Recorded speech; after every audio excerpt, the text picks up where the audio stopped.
موقع ملا इनकी खिदमत और नुमाइंदगी करने का अगले 5 साल के लिए, तो हम इनके लिए क्या करेंगे.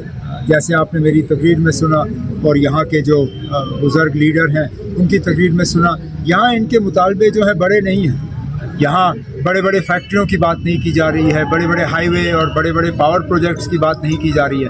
ये कह रहे हैं ना, हमें कनाल के ज़रिए कम से कम पानी तो यहाँ दिया जाए. हमारा स्कूल जो है गर्ल्स स्कूल, वो सिर्फ मिडिल स्कूल है. हाई स्कूल के लिए इन बच्चियों को 5-5, 7-7 किलोमीटर का सफ़र तय करना पड़ता है. उस वजह से ड्रॉप आउट रेट बच्चियों की बहुत ज़्यादा बढ़ गई है. बच्चियाँ चाहती हैं कि वो तालीम हासिल करें, बच्चियाँ चाहती हैं कि वो स्कूल में रहे, लेकिन उसके लिए बहुत ज़रूरी है कि यहाँ का जो मिडिल स्कूल है वो अपग्रेड हो जाए. इसी तरह बॉयज़ स्कूल अपग्रेड होना है.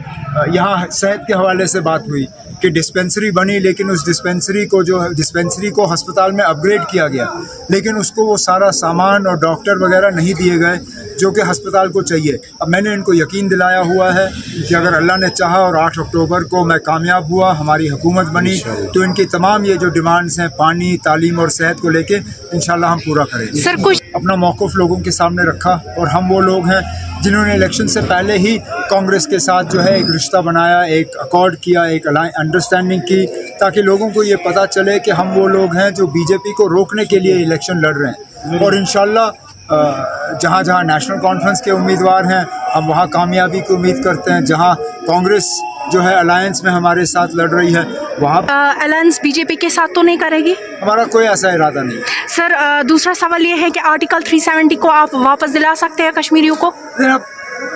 कम से कम मोदी साहब की हुकूमत के दौरान तो नहीं. सर, अगर आपकी गवर्नमेंट आती है, क्या हम ये उम्मीद रखें कि हमारा आर्टिकल 370 वापस आ जाएगा? मैंने जैसे आपने मुझसे अभी पूछा, मैंने आपसे कहा कि फ़िलहाल मोदी साहब की हुकूमत में हम ये उम्मीद तो नहीं कर सकते हैं कि जिन्होंने हमसे लिया वही हमें वापस कर देंगे, लेकिन हम कम से कम इस मुद्दे को ज़िंदा रखेंगे. लेकिन मैं आपको धोखा नहीं दूंगा.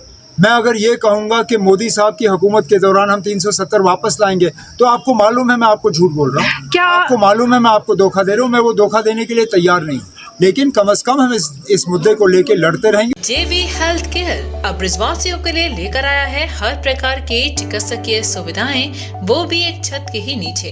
जय वंश हेल्थ केयर में मिलेंगी आपको एक्सरे की सुविधाएं, ECG मशीन की सुविधा, पैथोलॉजी सुविधा, हृदय संबंधित बीमारी से जुड़ा हर इलाज, वो भी 24 घंटे इमरजेंसी सुविधाओं के साथ. जय वंश हेल्थ केयर, लाल चश्मा घर के सामने, बुतेश्वर रोड, मथुरा.